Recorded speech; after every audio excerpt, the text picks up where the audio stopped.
Okay, hi. All right, so I'm going to just quickly cover the mindfulness piece. One more piece because it's so important. The mindfulness piece on page 66, merry versus mindful. What does that mean? Merry, being happy, being jolly, emotion. Mindful, using our mind and using our tools. You might have heard a mantra and or I call a myth, which is eat, drink, and be merry. So eat, drink, and be merry. Well, sometimes when we eat, drink, and be merry, we are touching on an emotion. Be aware of these small little emotional triggers. If you look at the list, multitasking while eating, like while you're driving your car, or maybe when you're sitting down in the evenings and watching TV. Are you looking to eat something just because of emotions? To be merry, to feel better? And is it going to make you feel that way? Try to catch that one thing, which could be just eating while you're sitting on your couch watching TV, or driving along and not thinking and being mindful while you're eating. Grazing, opening the fridge, opening a cupboard and just kind of looking around. You're feeling nibbly. What's happening? Usually we are actually dehydrated. We need water. I need water. Drink your water. Don't forget that water is key. Usually, as I say, you are dehydrated. You're not hungry. That's an emotion. You want to fill up something that you feel is missing. Routinely skipping breakfast or any meal. Try not to skip them. Do your very best. I know I've told you 2 to 4 hour window, but be mindful. You got to remember about that window. You got to remember that you have to have those snacks and those meals. That will keep the emotions at bay. The grazing, binge eating while you're driving, like I say, or sitting on a couch or whatever, watching TV. Ignoring your hunger or body cue signs. When we're born, when we're a baby, we come out of the mother's womb. We're crying because we're hungry. If you're not hungry, it's just because you've suppressed it. The more you begin to eat regularly, the more you'll start to feel that hunger. Hunger's good. Hunger is a signal to the body that it needs energy. It needs fuel. It's that gas gauge that we don't see. We don't have it like a car does to tell us you're empty or you're full. Listen for those hunger signs. Continue eating So sometimes we keep eating even when we're full. I talked about plates, okay? So I went over your plates. Now, for some, you may not be able to go buy an entire plate set for your family, but why don't you treat yourself to a nice little set? Just your own. Get a pretty plate, get a pretty mug. I even treat myself with a little cup of tea. I really use these things. These are my grandmother's. They make me feel good. And so it actually controls my portion at the same time. And it's very simple. Or maybe it's just a pretty plate. I love these plates. And this little beautiful plate fits right in the middle, so I know it's going to control my portions. Go ahead, buy yourself something pretty. Another tool you could use for your portions that I didn't go over, these are amazing. They're like $4 at the dollar store. I'm just going to open it up. And it's for meal preparation. And I've actually used these when I'm feeling like I need a little more control. So these are proportioned. You can put as much salad as you want in this big area, and then you're putting your protein in this area, and then you're putting your carbohydrate in this area. So this salad gets its fat because you're going to put your oils on it, or if you have a piece of chicken, it has some fat in it, and then you've got your carbohydrate. Maybe it's rice. These I will pre-prepare. So these are my 3 meals. I will pre-prepare these. They're in the fridge, ready to go. No excuses, and the portions are already controlled for you. Another one that I use these a lot. These are very old, but I've been using them a long time. My Pack-a-Snack, right? So you can actually put your greens in the bottom. Maybe you put your protein on top. See, if I was to put my protein, it's a very small portion. It needs a piece of chicken. Right here, I might put some nuts and seeds. And in here, I might actually put some carbohydrates. Maybe I have another snack in here, maybe some raisins, cut up apples, some fruit. It's a great little Pack-a-Snack, okay? So prepare yourself with these go-to tools. I have 3 of these, actually I have 4, but you could pre-make these so you have them in the fridge for on the go. Lots of ways to make sure that you're fueling. And then you're not eating too much. Going to an overfull feeling won't let you, shrink your tummy and eat to the size of what you're supposed to eat.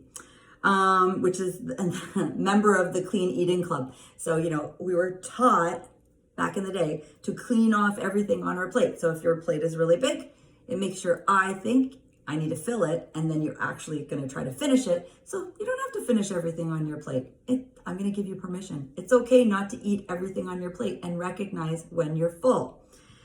Disregarding nutritional needs. The water is one of those key things. Knowing that you're feeling like a lull in your sugar, maybe that's a time when you do need a piece of fruit. So your nutritional needs can come through feelings as well. So that emotion, yes, but an emotion that's mindful, that you're thinking about it, you're evaluating, okay, I'm feeling this emotion. Maybe it's just boredom. Is it boredom? Or am I needing something? Notice these differences. And sometimes I'll notice it. I'll grab a banana or I'll grab an apple. I love grabbing apples. They're my favorite. Avoiding physical symptoms of over or under eating. I explained. Live to eat. This is a mantra. Not live to eat though, but eat to live. That's my guiding principle. I always think of food as something that is going to allow me to live better. So I don't live to eat. I eat to live. All right, good one. I love that mantra. Using comfort foods. Well, are they really comfort foods? So maybe you're grabbing for chocolate, understanding that maybe there's a lull. Maybe your magnesium levels are low. You can dive a little deeper into your magnesium levels or your iron levels. If you're continuously feeling that urge that you're missing something that maybe is sweet or salty, but we can get into that a little bit later. Believing that you have little or no control. Well, I've given you all the tools. You have control. Absolutely, all the time. No one can control what goes in your mouth except you, okay? Shoulds and shouldn'ts dominate eating. I always say it's like you shouldn't on yourself. Not a good thing. All right, this is not a diet, right? I'm gonna keep driving that home. This is not a diet. This is just healthy eating. That's it. Balanced with the right exercise and the right rest and sleep. We're not shouldn'ting. Okay, we're replacing. We're always replacing if we take something away. All right, so this week I'm going to get into reading labels, your fats, your salts, and the final thing, which is food combinations, which could be a huge solution to maybe any bloating or indigestion or leaky gut that you may still be experiencing. So let's start off with reading labels. So a week ago, I had shown you something. I'm going to get into the label in a second, but I had shown you some, I don't know what you call these, gummies? I don't know, like jubes, right? And I told you what was so bad about them. I told you about the glycerin that's on top of them to make them shiny, and that is a secretion from bugs, right?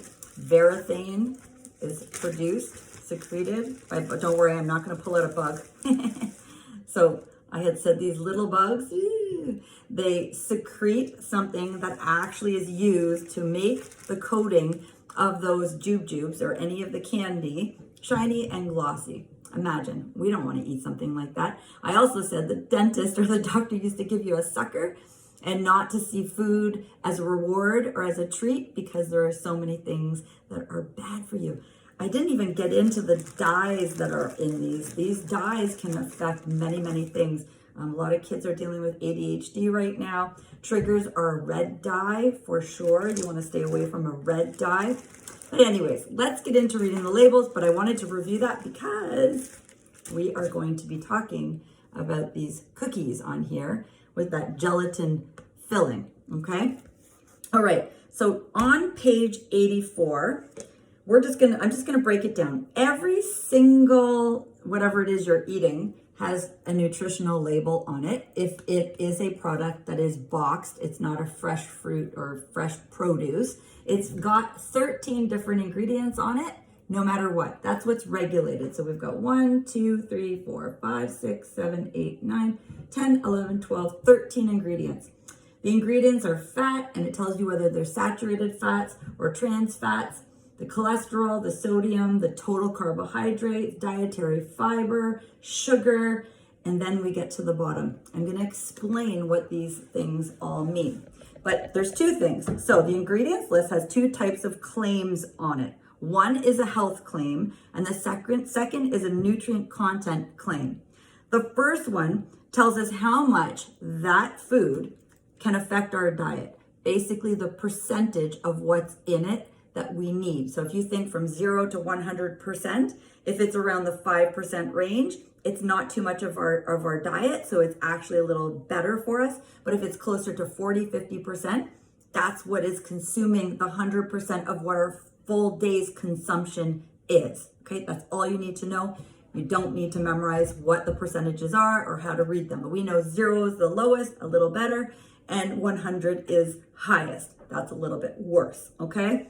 Nutrient content claims tells you about one nutrient. So it breaks it down: sodium, fat, sugar, carbs, fiber, whatever's in it, okay? So it has two claims. One is your health claim, the percentage of how it is in your diet, poor to, I guess, very bad. I don't love using that word, but anyways, poor and higher. Then you have the nutrient content, and that's the breakdown of the 13 items that are in each product.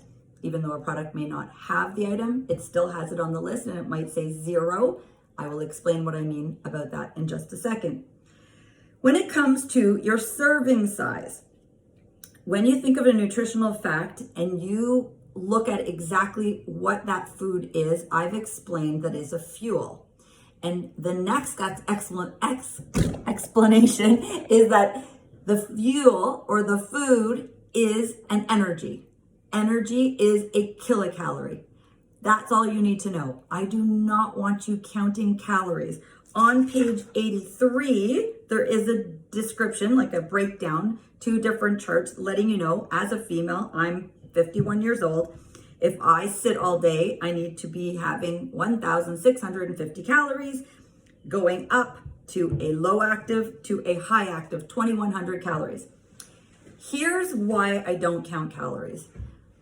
Though when I did your menu or meal plan, I based it on a middle of the line, active level, basic North American diet, that it was hovering around 18, sometimes a little bit lower in total calories. The reason I don't have you count calories is, to be honest, calories are all about what's going in and what's going out. What do I mean? So when you eat, that's what's going in. That's your fuel. That's your energy that's going in. When you exercise or move your body, that's the energy out. That's your energy expenditure. We don't always know our energy expenditure. If you go on a treadmill, and sometimes the treadmill will tell you you have burned 300 calories, it's not actually exactly what you burned. It's an average, and where they get that number from is a percentile. A percentile means they took 100, let's say, women at 51 years of age. I'm 5'1", and they put me in a bracket, and it's that body mass index. So my body mass and the index of it is my height. And they take that number and they determine through 100 women, 51 years of age, this height. If you were to walk at whatever pace it is, you expended this amount of energy. But it's not fully true. Maybe I have more muscle mass. If I have more muscle mass, I'm burning more calories. I know that it takes more to move that muscle, okay? It's like picking up a rock. It's a lot harder to pick up and move a rock than it is a pile of leaves. They both might even be the same size. The rock's the same size. The leaf pile is the same size. But to pick up and move a rock is a lot more work than it is to pick up and move the leaves, okay? So it doesn't account for what composition is in your body. It's just general. We also don't exactly count how many times do you get up and down from a chair. Every time you get up and down from a chair, maybe you've burned 5 to 10 calories going up and down a flight of stairs, unless you really want to sit down and figure this all out. But I don't like getting that scientific. And we know every day is different. Every day is a change. Nothing is consistent in our day. We can always rely on change is the only consistency we really have.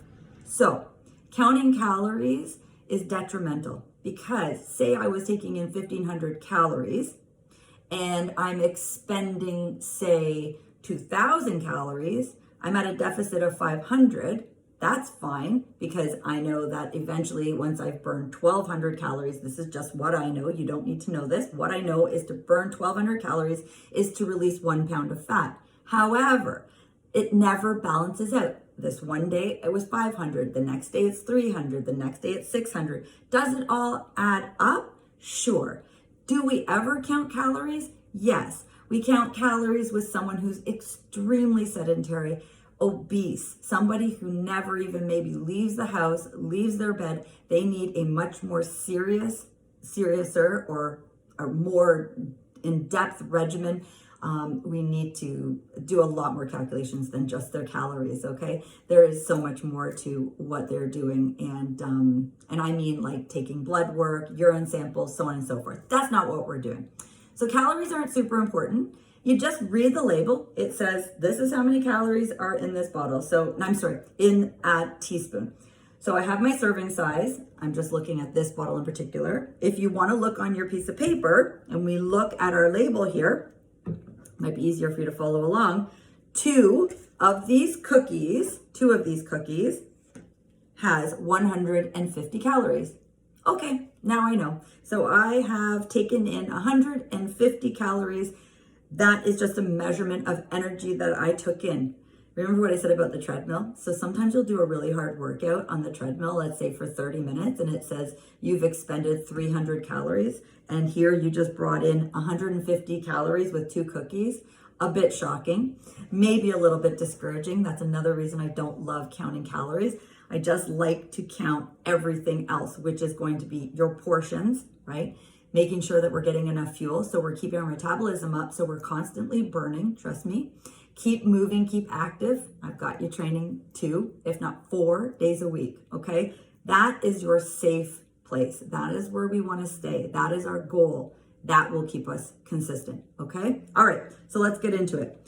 So the percentage of daily value, I already explained, from a scale point from 0 to 100, it basically tells you how much is in there. So in my notes, it says 5% daily value of carbohydrates.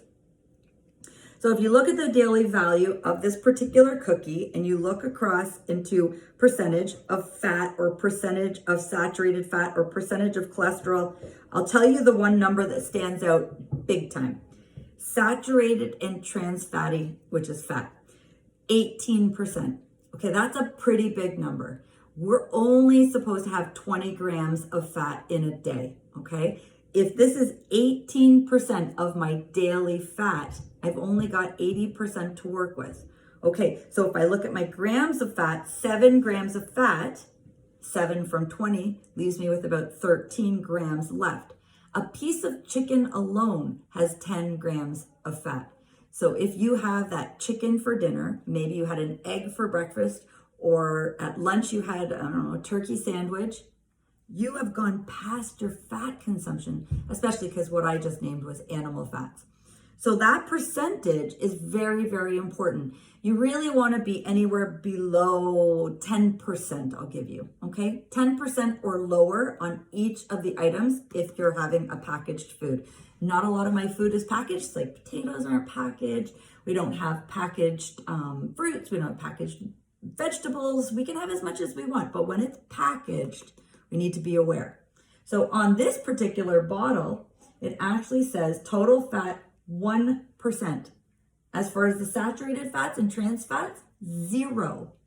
Then I read down the list, I've got 1% sodium, everything else is 0. I know you can't see that very closely, and it doesn't matter.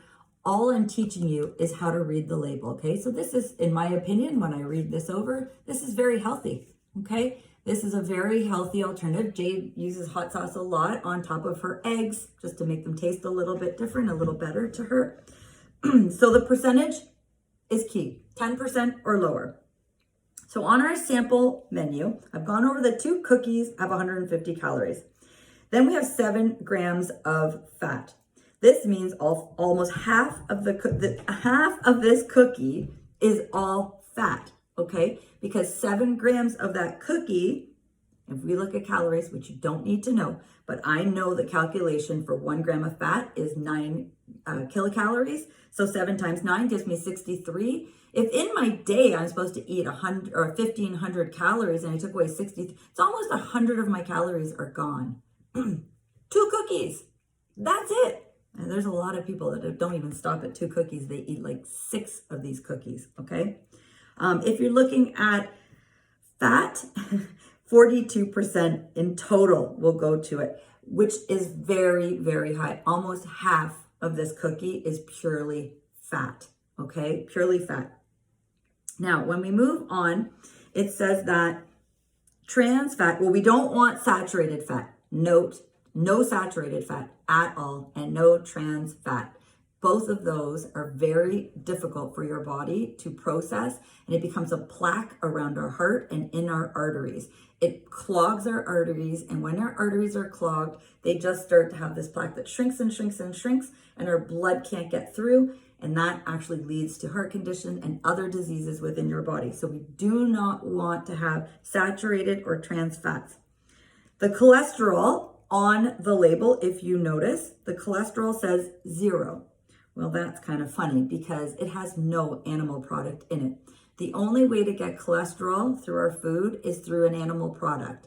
So why would it label it? Well, only because the government says it has to have those 13 items on there. But some people might say, oh, 0 cholesterol. That might be good for me because it has 0 cholesterol. Well, it can't have cholesterol in a cookie. It's impossible, okay? It's not a meat. Sodium. So sodium, I am going to talk about salts in a second a little more, but sodium on this label, 45 milligrams of sodium. We're supposed to have 2,300 milligrams, which equates to 1 to 3 grams of salt. What you want to look at is even on a measuring spoon. So do you know what a teaspoon is? Not a tablespoon. It's about a half to 1/3 in a day. You have to keep in mind there's sodium in your breads. There is sodium in some of our oils, like what we're putting on our salads. There is sodium in rice. There is sodium in our muffins. There's sodium in granola. There's sodium in everything. We need salt. I'm going to get to it. It's very important to have salt. That's not the problem. Too much salt is the problem. Salt absorbs fluids in your body. It'll cause bloating. It's actually not good for your heart. Heart disease is caused by a high sodium diet. So we want to be careful. But in this in particular, there's quite a bit of salt, 45 milligrams of salt. However, as I say here, this isn't even salty. I don't know. It has to be there, but knowing that there is salt, there's hidden ingredients when you're eating packaged food. They have to make it taste good. The key to the entire cookie is making it taste good so that you want more of it. And when you want more of it, you're going to buy more of it. And when you buy more of it, the company makes money. Okay. Sorbitol. Well, sorbitol, if you don't know, it's a slow metabolizing sugar and it's alcohol derived from fruits, corn, or seaweed. It's a sugar substitute, which is also used as a thickener and moisturizer in some of our beauty products. It's not really something that we want to have. So watch for the word sorbitol in anything. It's a filler sugar. It's like a fake sugar. It's not something that is a natural sugar. We talked about sugars last week and making sure that you're getting an all natural sugar. Sorbitol is not a natural sugar. So sorbitol is about 60% as sweet as sugar. We want it. It's very slow metabolized in our body. We don't break it down very quickly. So when you look for that, and you look, where's the label? When you look on the label, you look at these sugars and it says 10 grams of sugar. That's very high in sugar.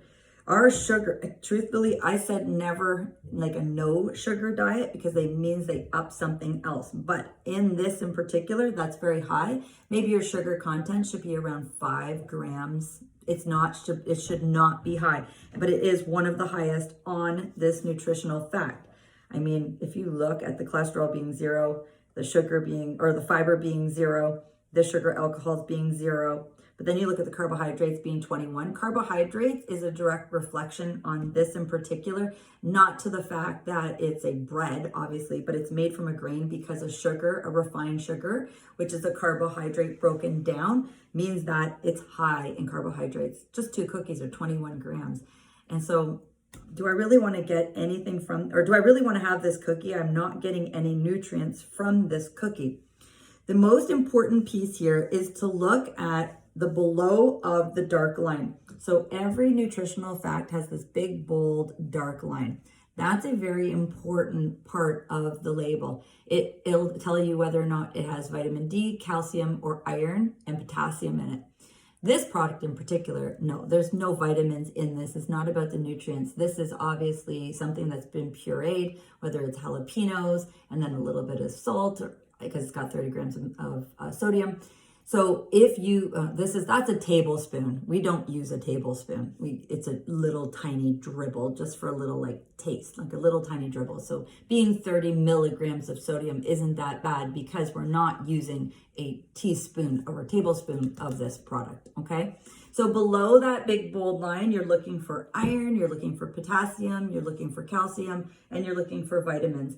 And so if it does have those, that's a good thing. And you want those items to be higher on that label. The red jammy product in the middle, that has the gelatin. That gelatin is what I just talked about of the secretion of those bugs. It's made up of hairs. It's made up of feathers. It's all kinds of fillers, okay? They truly do use that to make it that gooey, like hard to pull apart consistency. Can't say enough about how bad it is for you, candy in particular. But the gelatin itself is produced from boiled bones, connective tissues, organs, and some intestines of animals such as cattle, pigs, and horses. That's where it comes from. Okay? So I hope you understand how to read this label a little bit better. All you really want to be looking at, so you're not really looking at the calories. It's not important. You want to look at the grams of fat. That's important. The daily value, the percentage, that's important because you want to make sure it's either low if it's not something that you're really supposed to be eating too much of. Like I'll say something like a granola bar. The Good Eats bar I talked about, there's other factors in that bar to understand. The ingredients. So I just want to cover that quickly one more time. Remember a week ago, and I talked about the ingredients when we used the Good Eats bar or the Good Bars. I can't remember the name of it, but it talks about how it's safe in schools and it's free from nuts and so on. That's all just advertising to get you to buy it. It also says non-GMO and fat-free and made from brown rice and agave. However, it's really selling the idea that it's more vegetable based than anything else. However, vegetables are on the bottom of the list. So you want to look at the first 3 ingredients of anything that you are going to eat. So if I'm looking at the label, this one, okay, so like I said, jalapenos, it does have an egg base and then it's got a tomato base. So inside of this, and red pepper based. Okay, awesome. Anyways, this is all around very good. Olive oil. So you look at those first 3 ingredients, those are what is mostly put into the product to make that product. Okay, so moving on to our fats. Fats are a big deal. As I said, we want to stay away from the trans fats and saturated fats. We want to get into maybe the coconut fats and olive oil fat. A canola oil is okay. It's not the best for you, but the alternative would be an olive oil. But anyways, so you just want better. It's like when we put supreme gas into a car as opposed to just regular gas into a car. But we need our fats. Fat is critical. Our brain thinks on fats and our nerve endings are protected by fats. So we need them. However, we're deficient in them. We need them as an essential fatty acid, means that our body doesn't produce it, so we have to take it. We had flaxseed in our smoothies, which is going to give you more than enough. You need 1 tablespoon, and we put 2 tablespoons into each of our smoothies.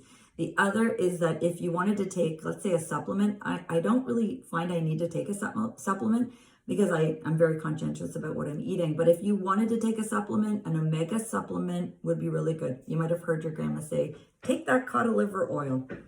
That's like taking your fish oils, which is what an omega is, okay? When I'm traveling, I will sometimes travel with a pack of little different vitamins because I'm not in control of making my food, so I don't know what's going into my food. So in order for me to get the right nutrients, I might add in some supplements.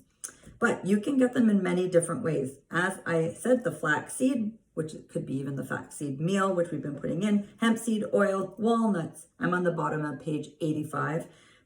Pumpkin seeds. Brazil nuts, sesame seeds, etc. When you put those, you can put them on your salad. As I said, a little small palmful, which is your seeds. You're getting those oils. But I wanted to make sure you know, not trans fat and not saturated fat. That is one thing you want to stay away from. We've not touched on butter.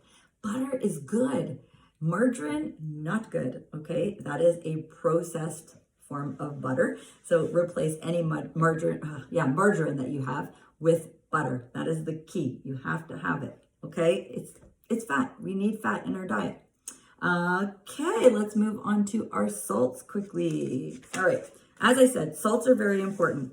Salts broken down are actually a mineral. That's what they really are. They support our nervous system. They support many functions within our body. We need salt, but how much salt? As I said, 2,400 milligrams or 1 to 3 grams or a half to 2/3 of a teaspoon of basic table salt.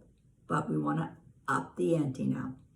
So there was a time, so this is all based on our thyroid. So if you don't know what your thyroid is a gland that controls our metabolism. And so our thyroid has been somewhat under attack in the last few years. There was a time when the government put iodine. So if you don't know what iodine is like this red bloody stuff, okay?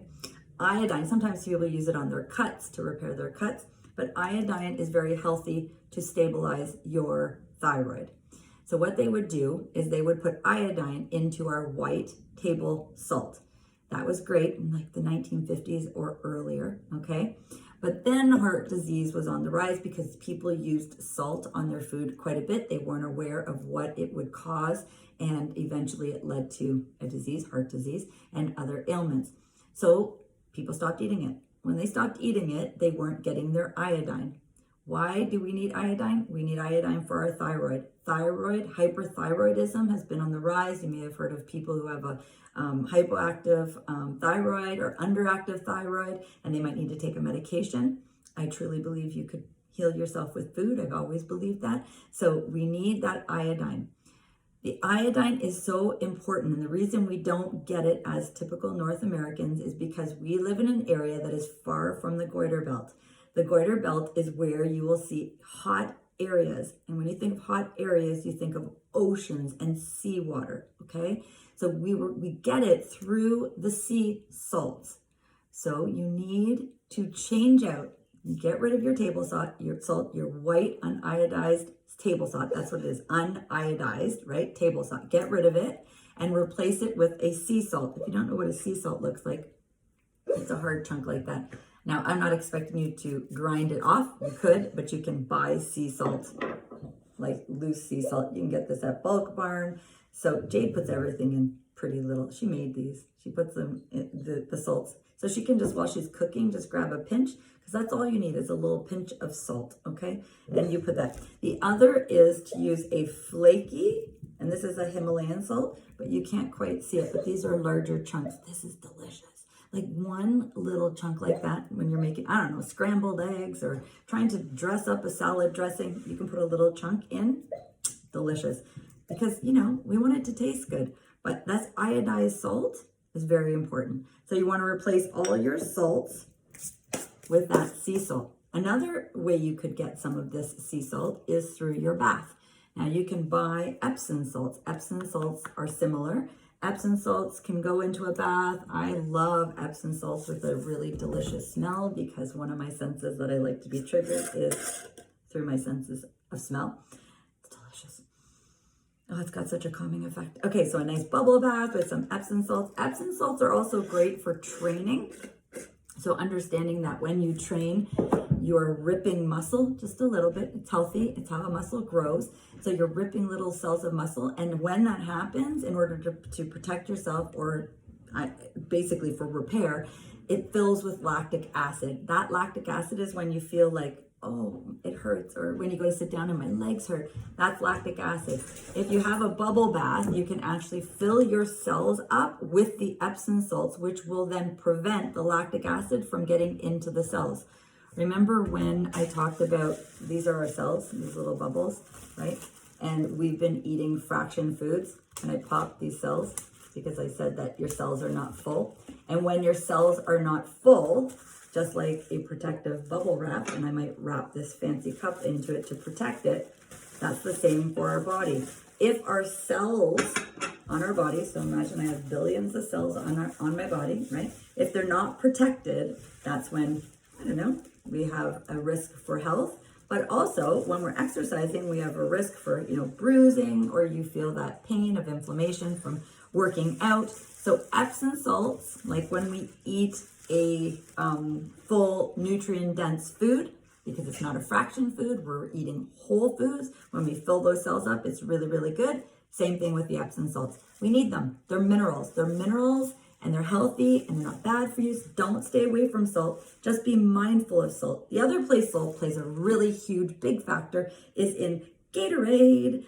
So a lot of kids will use Gatorade to hydrate. We lose a lot of sweat. And if you do lose a lot of sweat and you perspire, taking just a pinch of salt, you can make your own Gatorade, pinch of salt into water, and that's Gatorade.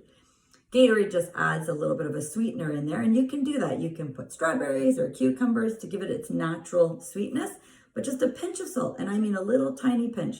I don't know if you could see that, but it's a little tiny pinch in, just like when you've had to drink salt water possibly. You don't really want to taste the salt.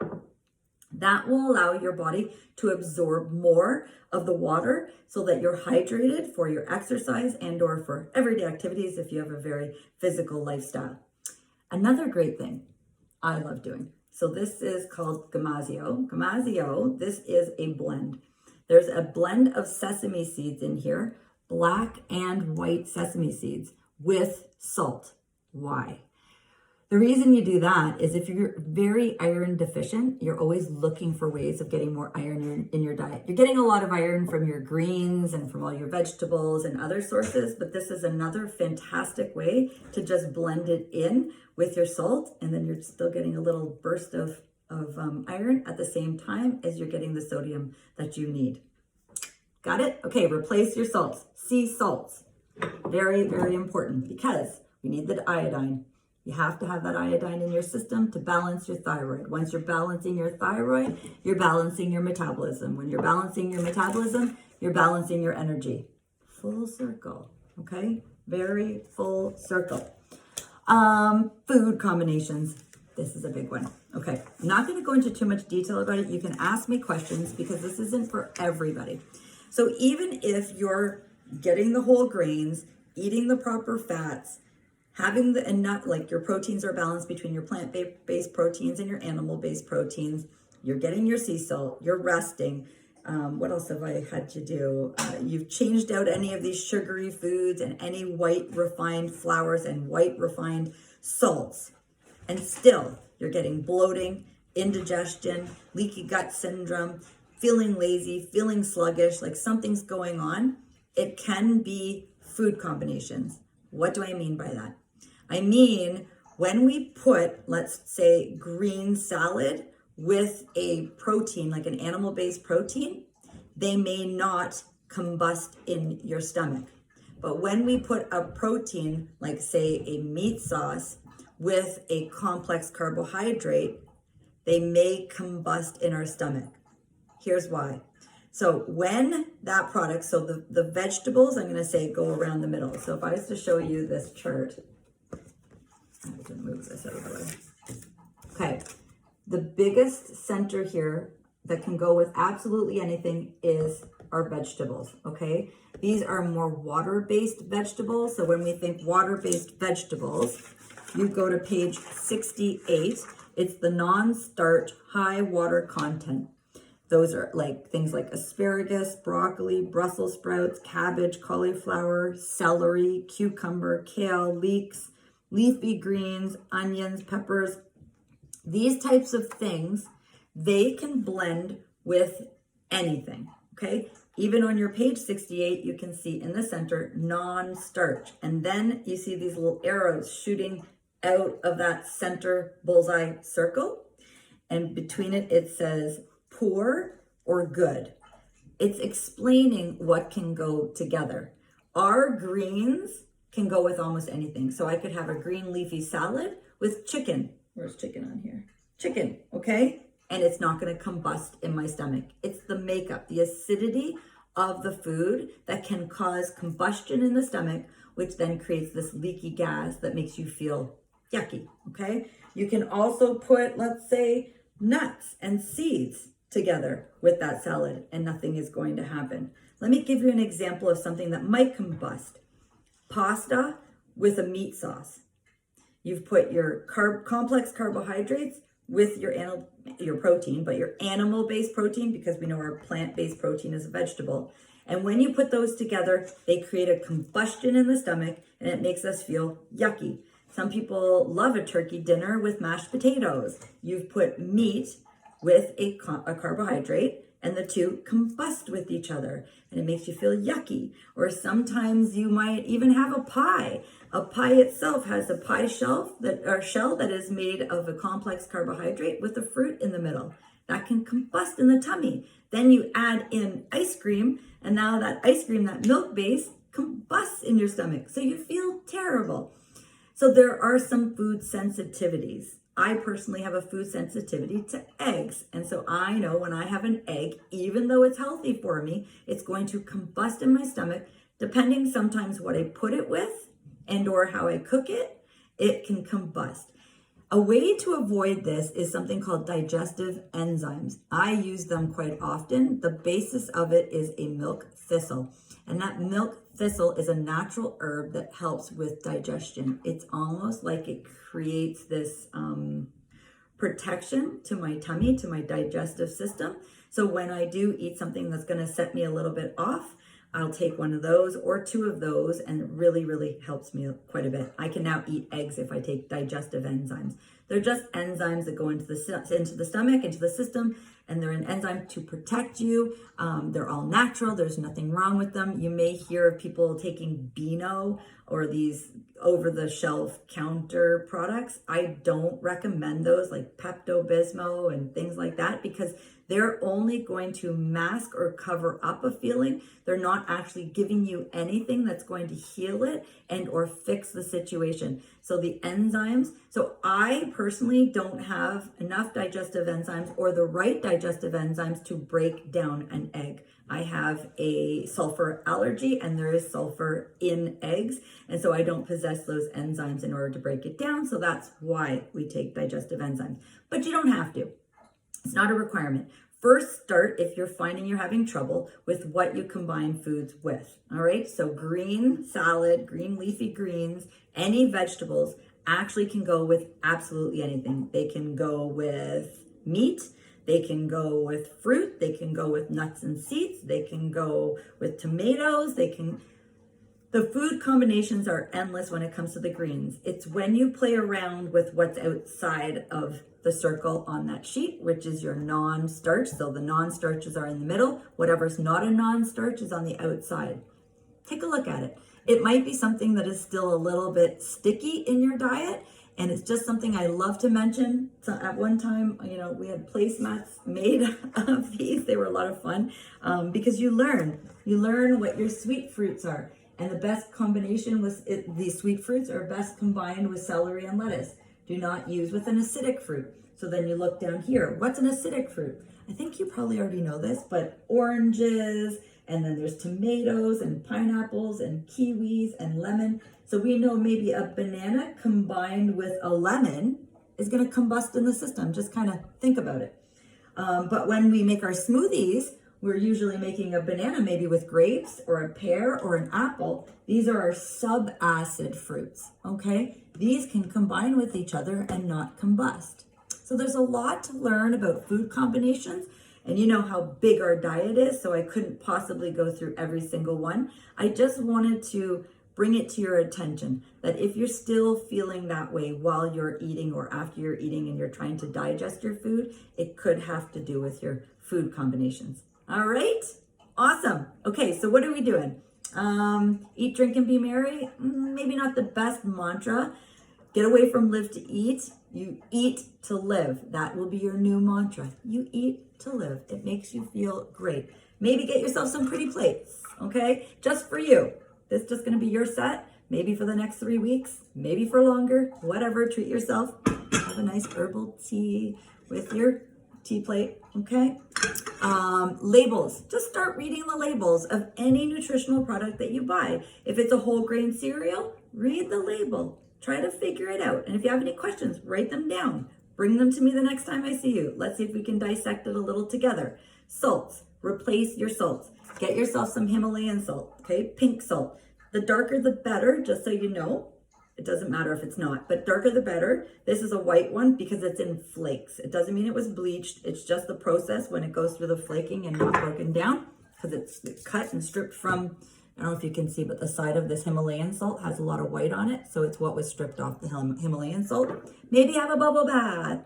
Okay, have a bubble bath with Epsom salts. It makes you feel good. Have nice smelling Epsom salts. Enjoy them. Lay in that bath. Take in the scent. Oh, I love it. Breathe it in and relax. It's great for stress release. And the last one is to make sure that you're just mindful of food combinations, mindful of how you're eating, grazing, and what your general habits are. Okay? All right. Have yourself a great week. That's it for now. Bye.